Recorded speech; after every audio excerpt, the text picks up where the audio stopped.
ఈ న్యూమరికల్ కనుక మనం అబ్జర్వ్ చేసినట్లయితే మనం radius of the earth R E అంటున్నాడు, మరి విత్ యూనిఫామ్ డెన్సిటీ అంటున్నాడు. యూనిఫామ్ డెన్సిటీ అంటే ఫైండ్ అయినప్పుడు డెన్సిటీ ఫార్ములా రాద్దాం. Density is equals to mass per unit volume. Mass per unit volume రాశాను నేనండి.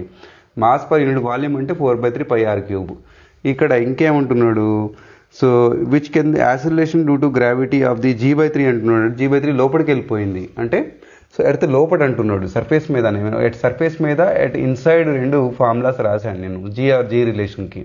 సో ఇక్కడ ఎర్త్ మీద ఉన్న దానికి E అని రాసుకున్నాం, లోపల ఉన్న దానికి R అని సమ్ పర్టికులర్ రేడియస్ దగ్గర R అని రాసుకున్నాం. ఇప్పుడు మన డెన్సిటీ టైం రాసాం కదా, డెన్సిటీని ఫస్ట్ ఈక్వేట్ చేద్దామండి. ఈ డెన్సిటీని ఈక్వేట్ చేస్తే 4/3 4/3 పై క్యాన్సిల్ అవుతే ఈ రెండింటికి రిలేషన్ ఏంటి, MR is equals to so ME into R/RE³ ఇది వచ్చేసింది మనకి. ఓకేనా.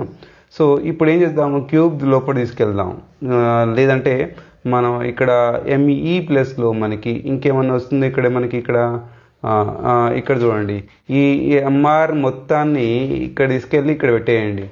G' equals to G/R into MR value ఇది మొత్తం పెట్టేసేయండి. ఇది మొత్తం పెట్టేసాను ఇక్కడ. పెట్టేసిన తర్వాత ఈ R² R³ క్యాన్సిల్ అవుతే R మిగిలిపోతుంది. మిగతా మిగిలింది GME/RE క్యూబ్ అండి. క్యూబ్ రావాలి, ఇక్కడ క్యూబ్ వచ్చేసింది. దాని తర్వాత ఈ GMEని తీసేయాలంటే ఇక్కడ చూడండి, GME ఎక్కడుంది, GME ఇక్కడ ఉంది. GME is equals to G into RE² ఉంది కదా. సో RE² అంటే GRE² అని రాసుకున్నాను. పైన స్క్వేర్ ఉంది, కింద క్యూబ్ ఉంది, క్యాన్సిల్ అవుతే RE మిగులుతుంది. RE మిగిలింది. ఇక్కడ G ఉంది, R ఉంది, R మిగిలింది. So GR/RE.